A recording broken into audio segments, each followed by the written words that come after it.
Glória a Deus. Quem trouxe a namorada aí, irmão? Quem trouxe a namorada? Quem trouxe a namorada? Trouxe a namorada? Já fez a declaração de amor para ela? O que você está esperando, varão? O que você está esperando? Hã? Quem trouxe a namorada? Levanta a mão de novo aí, ó. Ó, olha para sua namorada aí. Olha para ela. É muita areia para o nosso caminhãozinho, né, irmão? Só que eu aprendi com um amigo meu o seguinte, pastor Nichemo, que é muita areia para o nosso caminhãozinho, mas a gente dá muitas viagens, não tem problema. Cadê os solteiros aqui, irmão? Cadê os solteiros? Solteiro. Ó, levanta a mão, não é o bracinho de jacaré, lá em cima, vai lá, ó. Ó lá, Cecília, Erga a mão bem alto aí, ó, Cecília. A esperança para você. Valdir levantou a mão.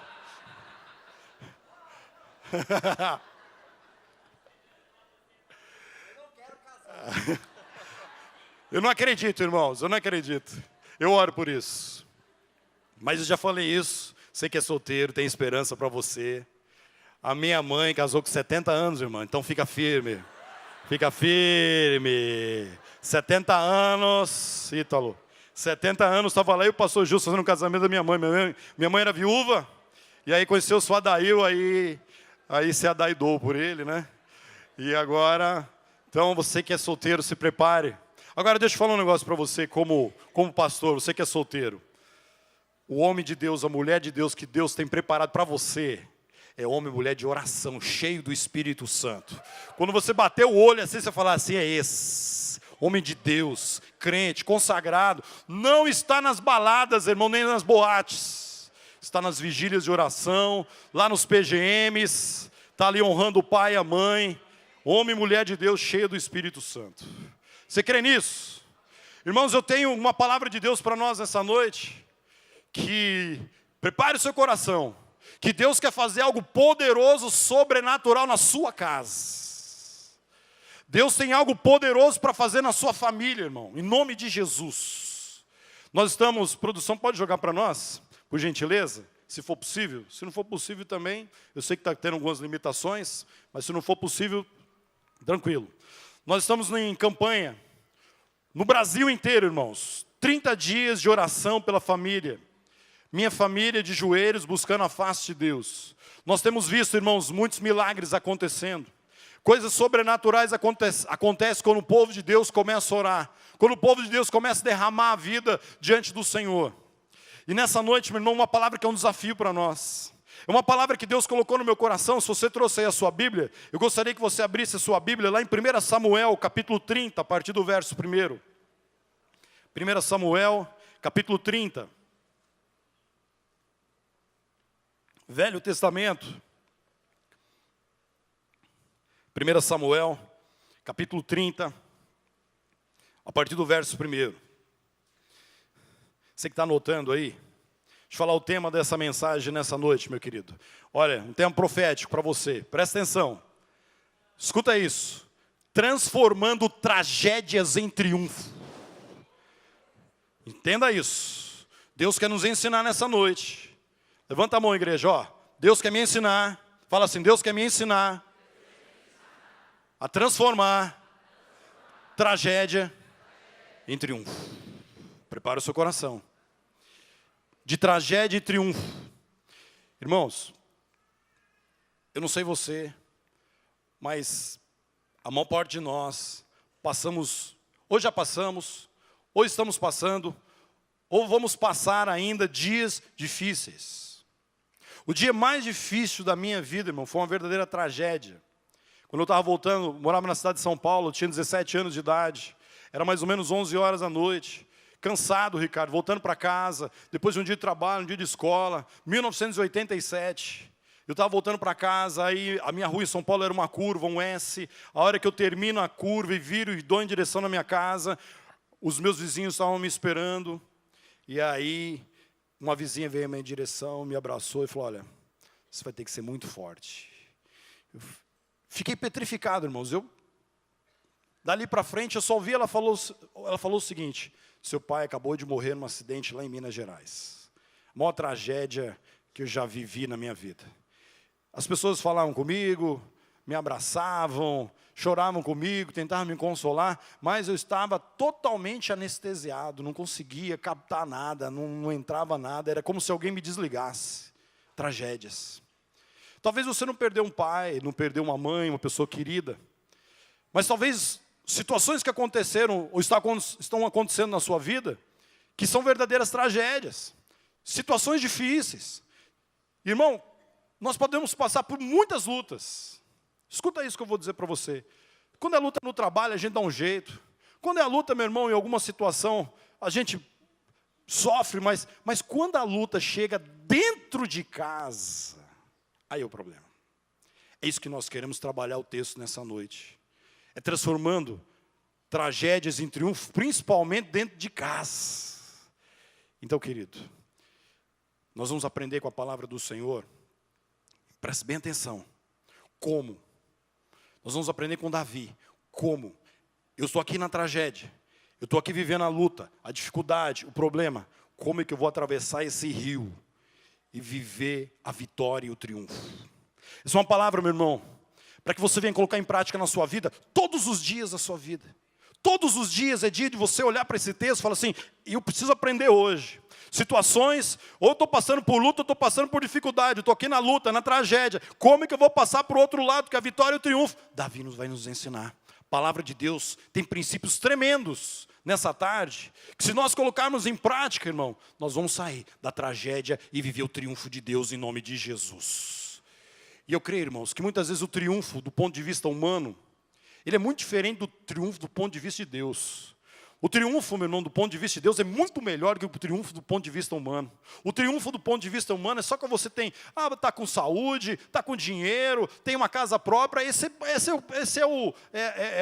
é que o princípio humano define como triunfo. Mas o triunfo de Deus é muito maior sobre a sua vida. E eu quero profetizar, a palavra do Senhor diz lá em Romanos capítulo 8, versículo 28, todas as coisas cooperam juntamente para o bem daqueles que amam a Deus. Quem ama a Deus? Quem ama a Deus? Você ama a Deus, meu irmão? Então você anda na rota do triunfo. Presta atenção. Se eu amo a Deus, todas as coisas cooperam para o meu bem. O meu Deus prepara tudo que vai acontecer na minha vida. No meio da luta, no meio da dificuldade, o meu Deus está separando aquela situação para o meu bem. Olha para as suas mãos. Olha para as suas mãos. Olha para as suas mãos. Essas são as mãos que Deus preparou de um servo e de uma serva dele, para que ande em triunfo todos os dias da sua vida.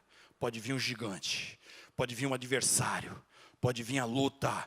Você pode até no momento se prostrar, mas você não vai cair, não vai ficar prostrado em nome de Jesus, porque o Senhor é contigo. O Senhor é contigo. O Senhor te ama. O Senhor não abre mão de você, querido. E é isso que nós vamos aprender nessa tarde. Como que nós vamos aprender, meu irmão? Transformar tragédia em triunfo. Só para você entender um pouquinho o contexto de 1 Samuel, capítulo 30, a partir do versículo 1. Só para você entender, antes de nós lermos o texto, aí você vai entender com mais profundidade, vou te falar um pouquinho do contexto. Davi, nessa situação, ainda não era o rei, ele já tinha sido ungido como rei, mas ele não era o rei. O rei de Israel era Saul. E Saul, meu irmão, ele tinha uma inveja muito grande de Davi. E Saul procurava em todo o tempo matar a Davi. E por todo o reino de Israel, Saul ia com seu exército procurando Davi para matar Davi. Você imagina a situação dessa? Você vivendo como fugitivo. E o pior de tudo é que Davi não tinha feito nada de mal, nada de errado. Pelo contrário, Davi servia, Davi era leal ao rei, mas o rei tinha inveja de Davi. Saul tinha inveja de Davi e perseguia Davi por 2 oportunidades. E uma delas numa caverna.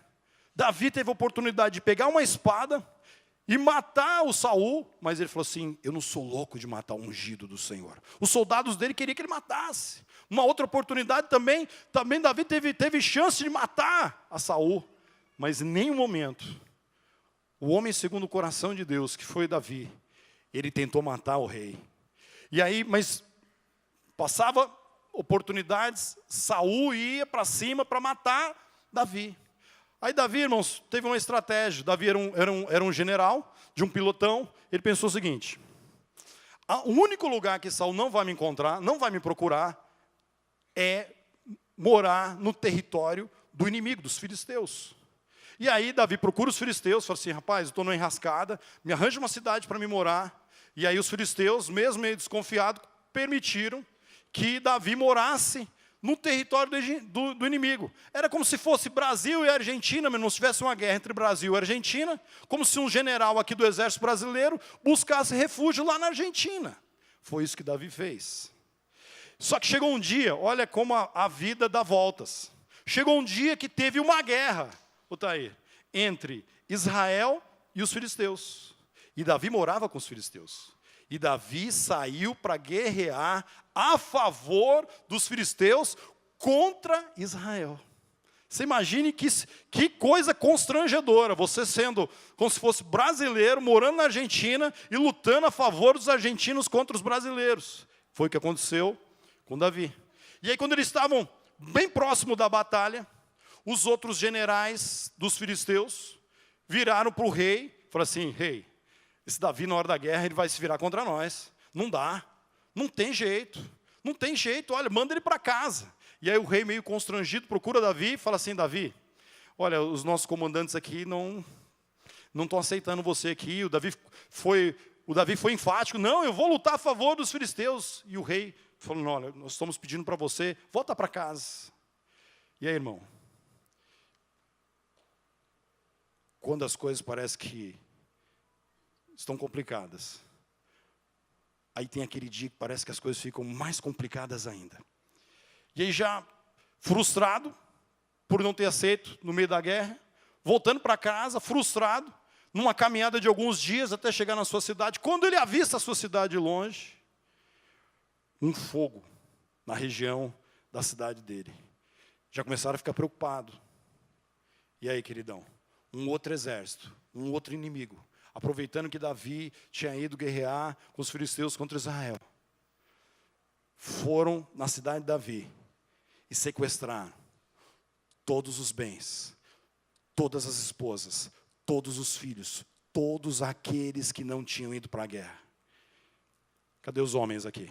Levanta a mão, varão. Fica com a mão erguida. Vamos colocar um lugar de Davi. Você está aqui no culto. Aí você vai voltando para casa. Aí você avista sua casa de longe. Aí na frente da sua casa pegando fogo. Meu Deus, o que está acontecendo lá em casa? Olha, o inimigo veio aqui, roubou sua família, seus filhos, tudo que você tinha, seu carro, destruíram tua casa e tacaram fogo na tua casa. Tragédia. Irmãos, olhando um pouquinho para a vida de Davi, provavelmente, esse fato aqui era uma das maiores tragédias da vida dele. Porque ele já tinha ficado triste muitas vezes porque Saul queria acabar com a vida dele. Mas uma coisa é, Romário, quando mexe dentro de casa. Davi tinha 2 esposas, não recomendo ter 2 não, tá, irmão? Mas Davi tinha 2. Levaram as 2 esposas, quer dizer que ele tinha 2 sogras, né? Levaram as 2 sogras dele, as 2 esposas, 50 cunhados que ele devia ter. Levou embora. Mas você fica imaginando, você chegando dentro de casa, abrindo aquela casa destruída, queimada. Cadê meu filho? Cadê minha esposa? Agora você pode ler o texto, meu irmão. Olha o texto. Olha que coisa difícil. Versículo 1 e 2. Quando Davi e seus soldados chegaram a Ziclag, que era a cidade que eles moravam, no terceiro dia, ou seja, o terceiro dia de caminhada, eles estavam voltando da guerra já 3 dias. Olha o inimigo aqui, ó. Os amalequitas tinham atacado o Negueb e Ziclag, que era a cidade deles, e haviam incendiado a cidade. Fala assim comigo: incendiado a cidade. Você imaginou Campo Grande queimando, meu irmão? Você está chegando vindo de Dourados para cá, você olha um clarão assim, e a cidade sendo queimada. Versículo 2. Levaram como prisioneiros todos os que lá estavam. Os que não tinham ido para a guerra. Quem eram? As mulheres, os jovens e os idosos. A ninguém mataram, mas os levaram consigo quando prosseguiram seu caminho. Versículo 3. Ao chegarem a Ziclag, Davi e seus soldados encontraram a cidade destruída pelo fogo e viram que suas mulheres, filhos e filhas haviam sido levados como prisioneiros. Meu irmão, que situação, que tragédia. Que situação, irmão. Um comandante, meu irmão, o pilotão de Davi tinha mais ou menos 600 soldados. Era gente de guerra. E aquilo foi uma grande tragédia. Pô, nós fomos para a guerra. E aí o inimigo rouba a nossa família. Versículo 4. Olha que cena. Então Davi e seus soldados choraram em alta voz até não terem mais força. Já viu uma cena dessa? Aproximadamente 600 homens chorando, pranteando. Cadê minha família? Cadê meus filhos? Aquele que ama a sogra, né? Cadê minha sogra? Minha sogra, levaram minha sogra. Nem a sogra deixaram, irmão, levaram também. Versículo 5. As duas mulheres de Davi também tinham sido levadas. Ainoá de Jezreel e Abigail de Carmelo, a que fora mulher de Nabal.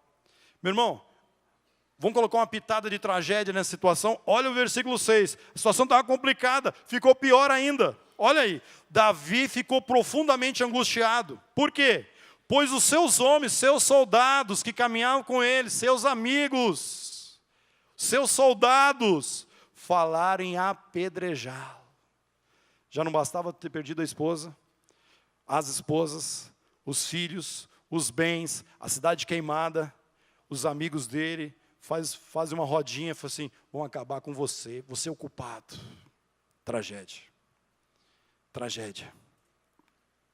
Todos estavam amargurados por causa dos seus filhos e por causa das suas filhas. Igreja, presta atenção nisso que nós vamos, daqui para frente, é importante você me entender, e eu quero frisar isso. Davi estava num ponto da vida dele, profunda tragédia. Talvez você entrou aqui nessa noite, vivendo uma grande tragédia na sua vida. Primeira aplicação que nós podemos entender aqui no texto, que, presta atenção nisso, Davi e os seus soldados foram para uma guerra que não era para eles irem. Eles iam lutar contra Israel, não eram obrigados a ir, mas eles quiseram ir.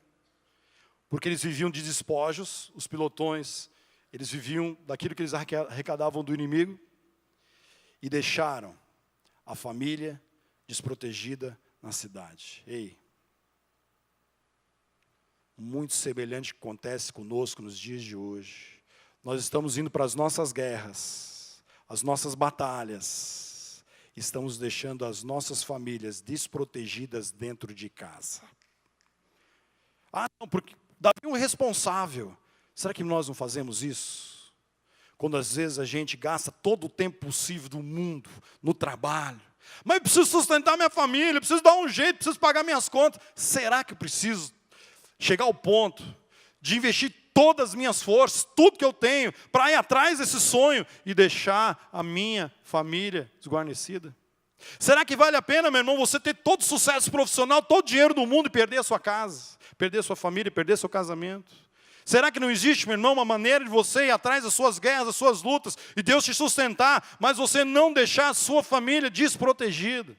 Meu irmão, isso aqui é muito sério. Isso aqui é palavra de Deus para nós nessa noite, que muitos de nós estamos guerreando as nossas guerras, estamos deixando as nossas famílias desprotegidas. Muitas vezes estamos terceirizando o trabalho do sacerdócio, do marido, na mão das nossas esposas. Esposas sobrecarregadas.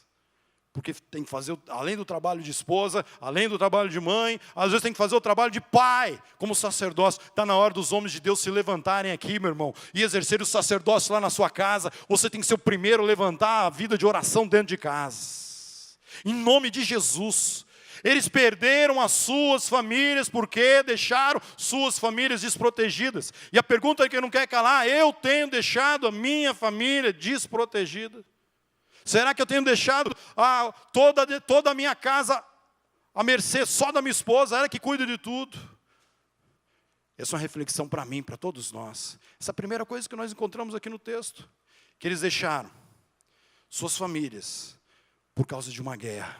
Qual guerra que você está indo, meu irmão, e está deixando a tua família, está deixando os teus filhos, está deixando o teu casamento por causa de uma guerra?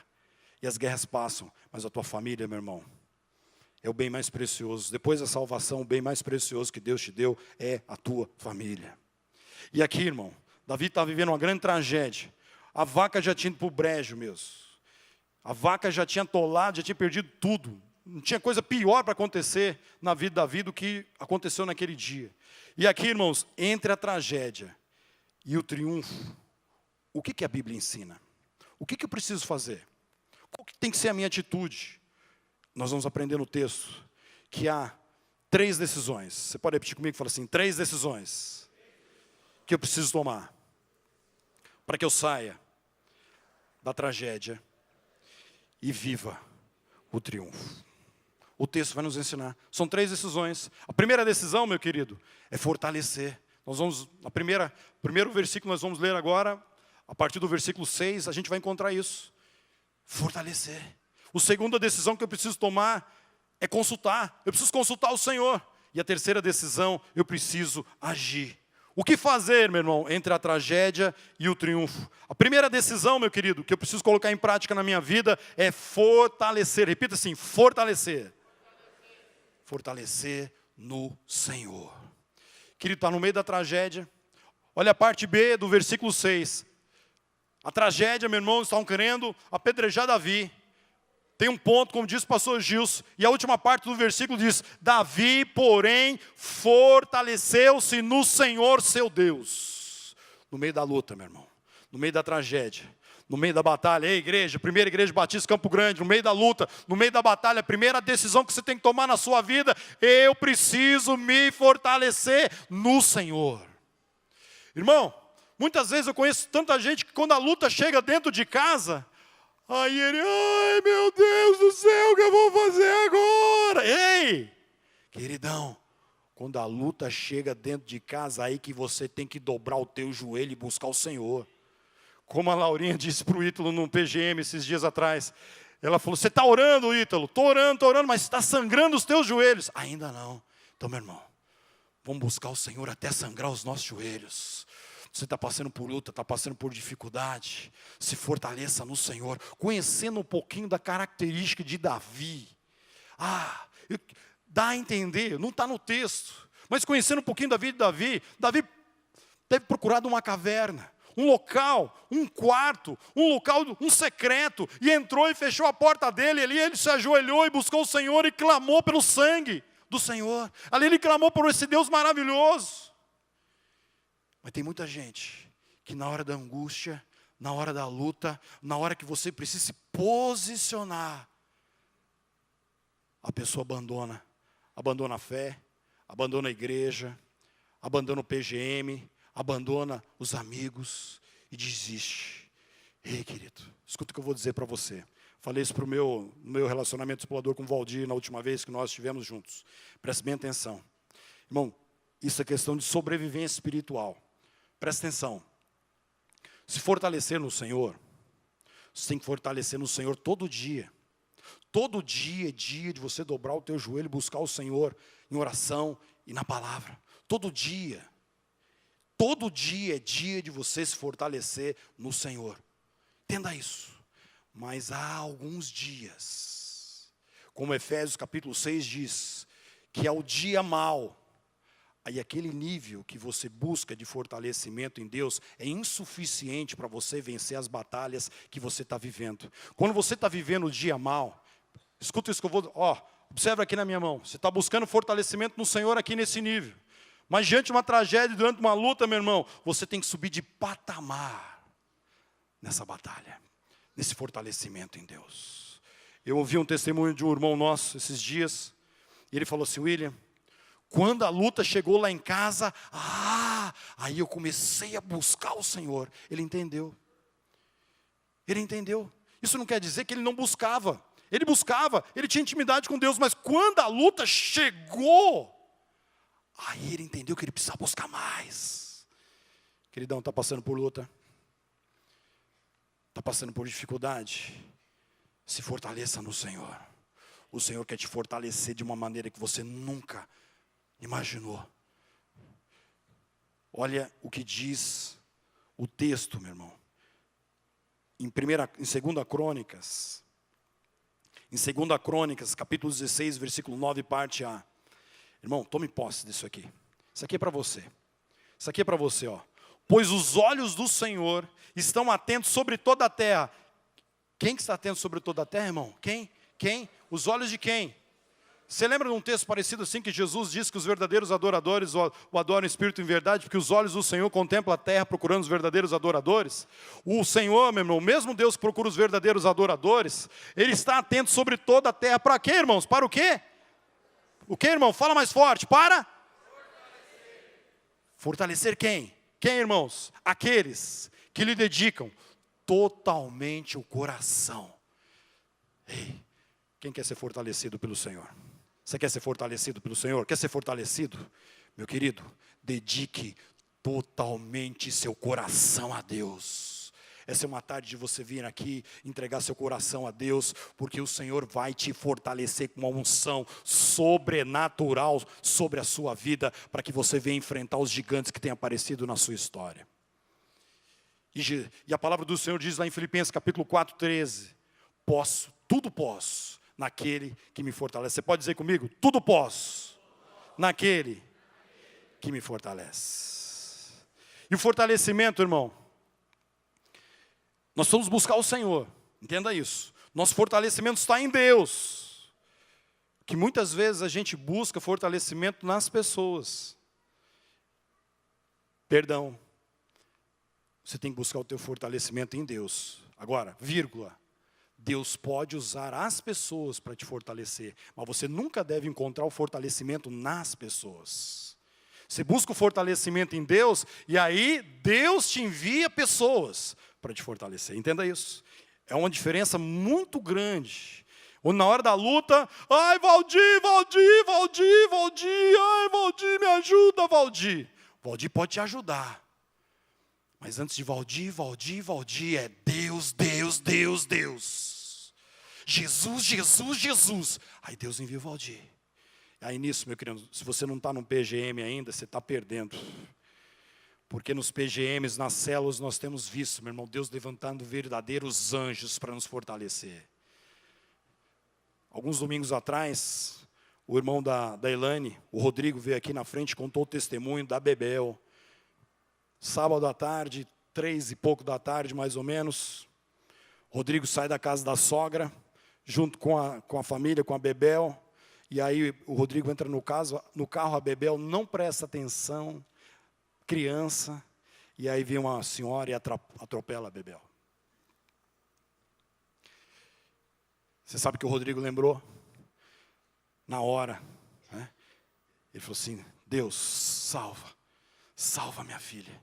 E aí ele lembrou, meu irmão, pegou o WhatsApp e mandou uma oração lá no grupo dos líderes da rede. Falei, irmãos, foi um susto para todo mundo. Irmãos, minha filha acabou de ser atropelada agora, orem por ela. Queridos, centenas de intercessores foram levantados. Homens e mulheres de oração, pessoas pararam suas atividades, dobraram seus joelhos e começaram a clamar pela Bebel. No culto de domingo aqui, meu irmão, nós paramos o culto e começamos a orar pela Bebel. Louvado seja o nome do Senhor, meu irmão, que o Senhor poupou a vida da Bebel, não ficou nenhuma sequela. Louvado seja o nome do Senhor. Ah, querido, fortalecimento. Não tem ninguém que te fortaleça mais do que o teu Deus. Ele sabe exatamente aquilo que você precisa para te fortalecer. Ele sabe as pessoas que vão colocar no seu caminho para te fortalecer. Pessoas precisam de Deus. O pastor Gilson fala isso. Mas pessoas precisam de pessoas. Primeira atitude, meu querido, primeira decisão que eu preciso tomar. Se eu quero sair da tragédia para viver o triunfo qualquer, primeira atitude é fortalecer. Amém? Segunda atitude que nós encontramos aqui no texto, meu querido.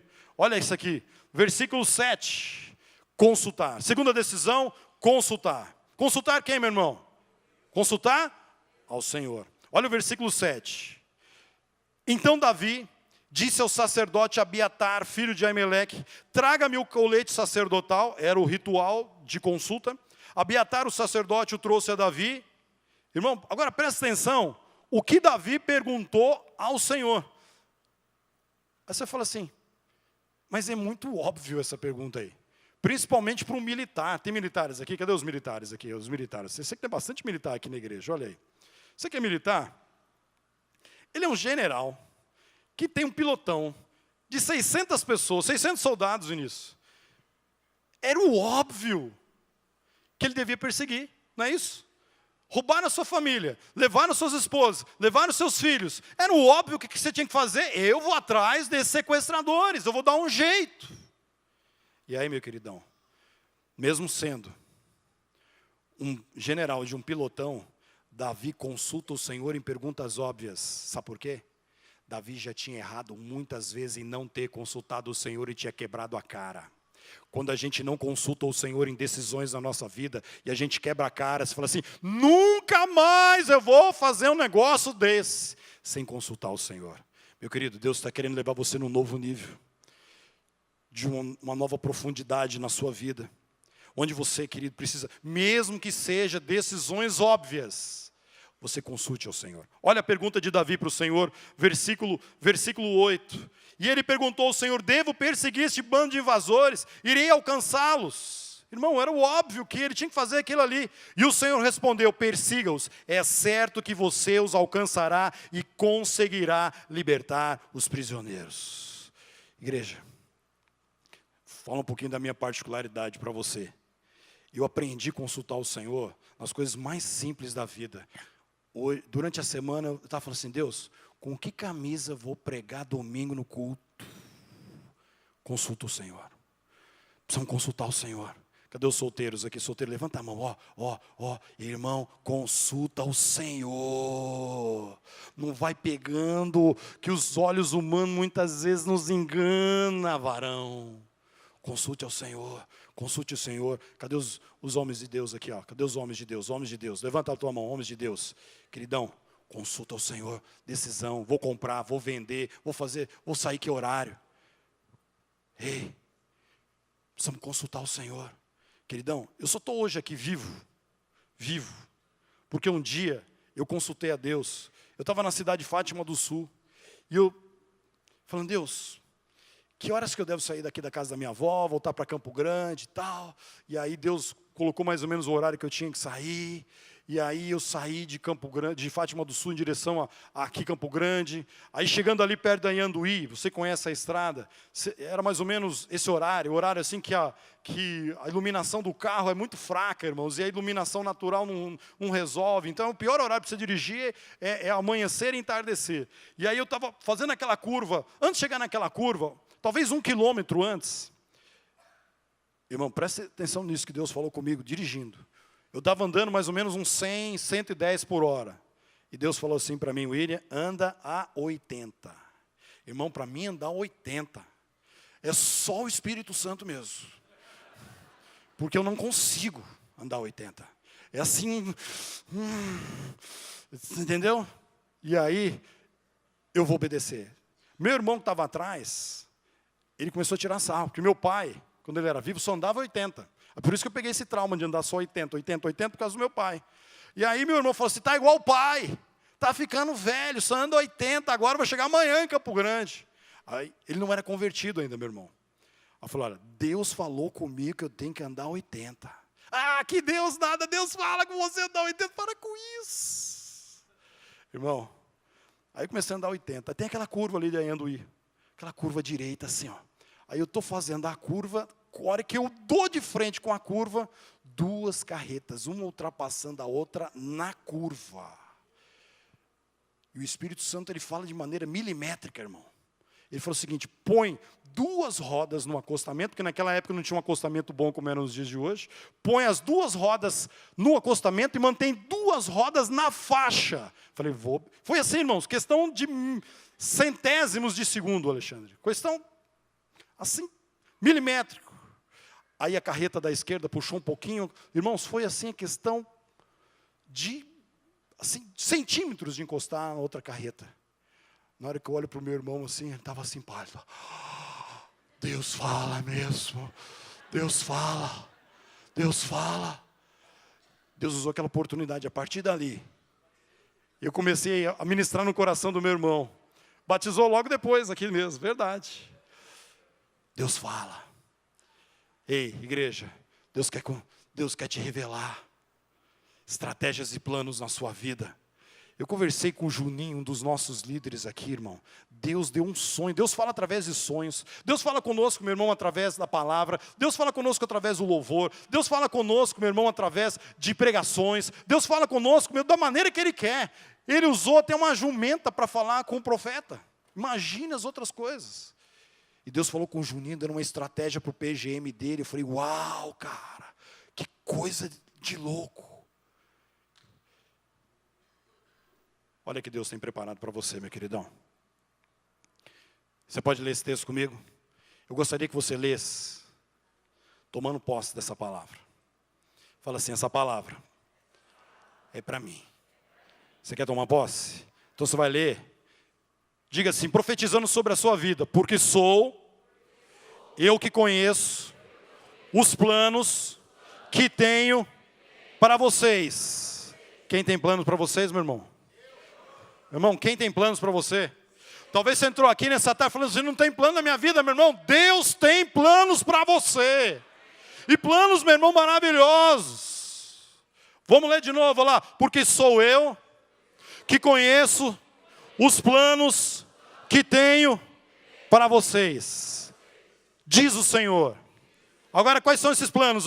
Planos de fazê-los prosperar. E não de lhes causar dano. Planos de dar-lhes esperança e um futuro. Deus tem futuro para você. Louvado seja o nome do Senhor, meu irmão. Louvado seja o nome do Senhor. Ele tem planos para você. Sabe o que você tem que fazer? Se fortalece no Senhor e começa a consultar o Senhor. Consulte ao Senhor. E para nós terminarmos e orarmos, meu irmão, temos a terceira atitude. A terceira decisão é agir. Repita comigo, agir. Olha lá. Depois que ele se fortaleceu em Deus, depois que ele consultou o Senhor, Deus falou, você vai perseguir, vai alcançá-los. Davi e seus 600 homens que estavam com ele foram ao ribeiro de Besor, onde ficaram alguns, pois 200 deles estavam exaustos demais para atravessar o ribeiro. Todavia, Davi e os 400 homens continuaram a perseguição, eles agiram. Irmão, eu não sei você, mas teve época na minha vida que eu fazia exatamente o contrário que Davi nos ensina, Alba. O que eu fazia? Eu estava diante de uma luta, aí o que eu fazia? Eu agia, aí quebrava a cara, aí eu ia consultar o Senhor, aí quando eu falava, meu Deus, a vaca está no brejo, aí eu pedi misericórdia de Deus. Deus está nos ensinando aqui, a palavra do Senhor está ensinando o contrário. Que no momento da luta, da batalha, eu preciso me fortalecer em Deus, aí eu consulto ao Senhor aquilo que Ele tem para mim, aí depois eu ajo. Irmão, tem hora de orar e tem hora de agir. Você pode falar isso comigo? Tem hora de orar e tem hora de agir. Eu e a Tânia, nós ministramos o curso de noivos aqui na igreja há 7 anos. Aí fizemos muita amizade com os casais, novos casais. E às vezes a gente brincava assim, aí irmão, quando é que vem o filho? Sabe o que eles respondiam para nós, irmão? Nós estamos orando. Irmão, oração não gera filho, não adianta.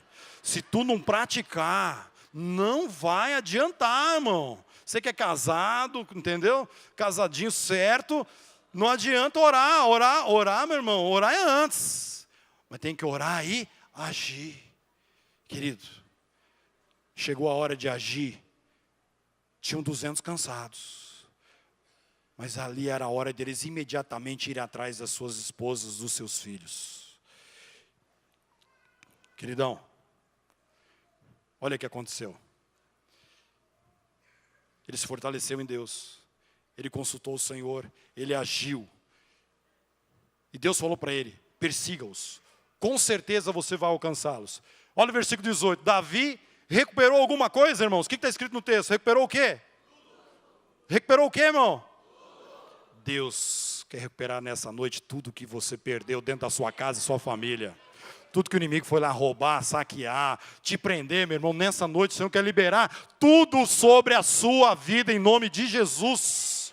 Como Ele fez com Davi, Deus não tem filhos prediletos, Ele quer fazer na sua vida, na sua casa. Davi recuperou tudo que os amalequitas tinham levado, incluindo suas 2 mulheres. Nada faltou, nem jovens, nem velhos, nem filhos, nem filhas, nem bens, nem qualquer outra coisa que fora levada. Tudo que o amalequita tinha levado, Davi foi lá e recuperou. Só que aí, meu irmão, o nosso Deus faz infinitamente mais além daquilo que nós pedimos ou pensamos. Ele pediu para ele: Senhor, eu quero recuperar a minha família, eu quero recuperar a minha sogra, quero recuperar os meus filhos. Ao versículo 20, olha o que aconteceu. E tomou também todos os rebanhos dos amalequitas. Seus soldados os conduziram à frente dos outros animais, dizendo: estes são os despojos de Davi. É um homem que viveu a tragédia, mas ele se fortaleceu em Deus, ele consultou em Deus, recebeu uma promessa de Deus, um direcionamento de Deus, e aí ele agiu em direção à vitória que Deus tem preparado para ele. Deus tem vitória preparada para você. Feche teus olhos, meu querido. Feche teus olhos. Talvez você está passando por uma luta, passando por uma dificuldade, passando por problemas. E Deus está dizendo para você nessa noite, nessa tarde,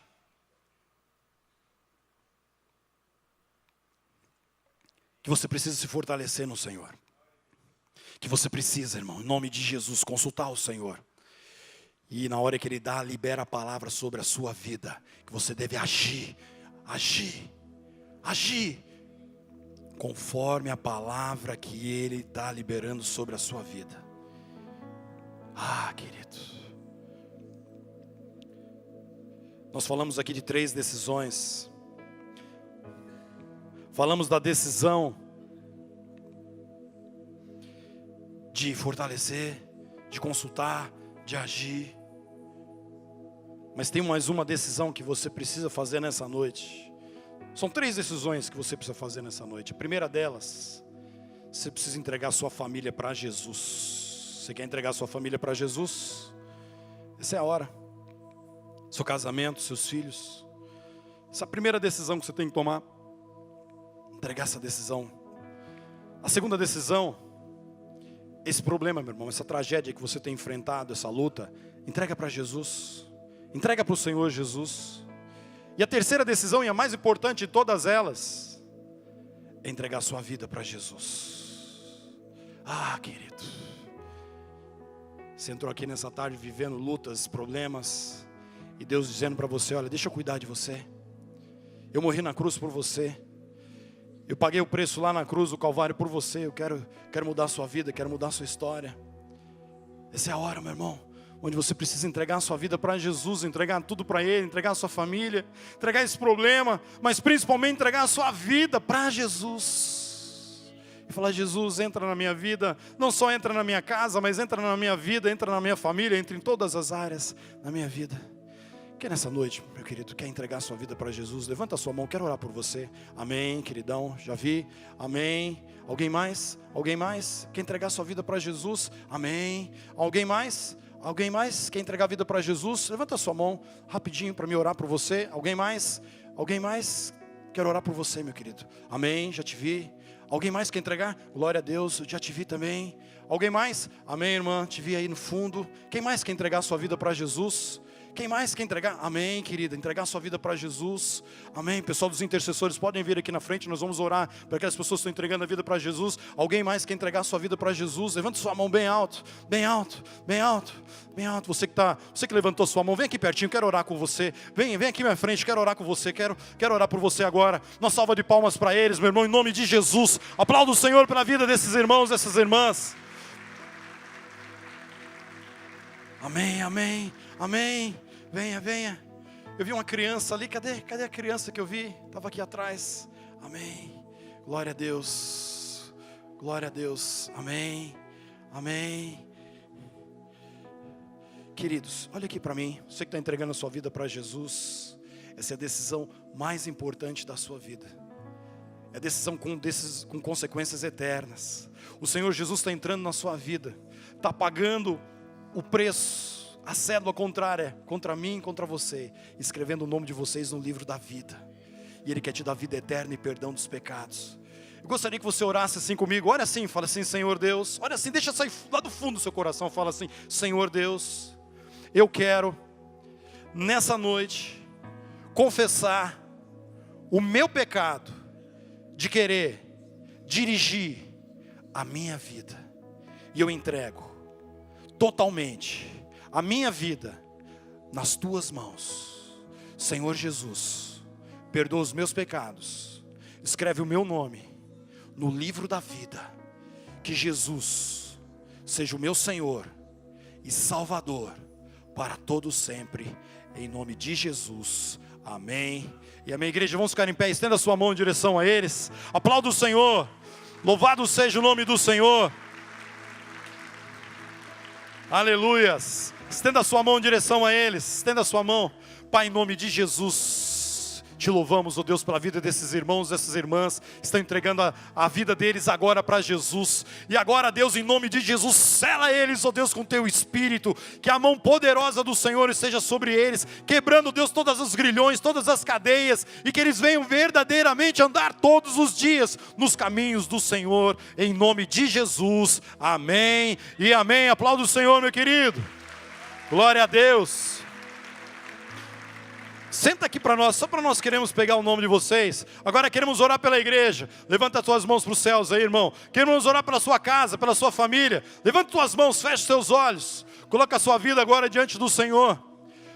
Meu irmão, em nome de Jesus.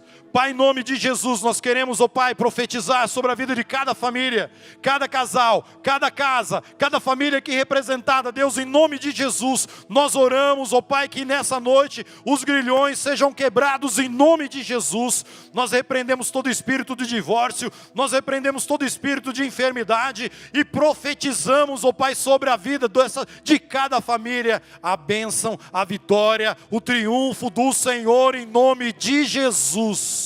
Que o amor de Deus, que o amor maravilhoso desse Deus lindão, que a graça do nosso Senhor Salvador Jesus Cristo, e que a unção, a consolação, o poder sobrenatural do Espírito, seja sobre todo o povo de Deus, desde agora e para sempre, amém e amém. Deus te abençoe, meu querido, vai na bênção, vai na vitória, em nome de Jesus, amém e amém.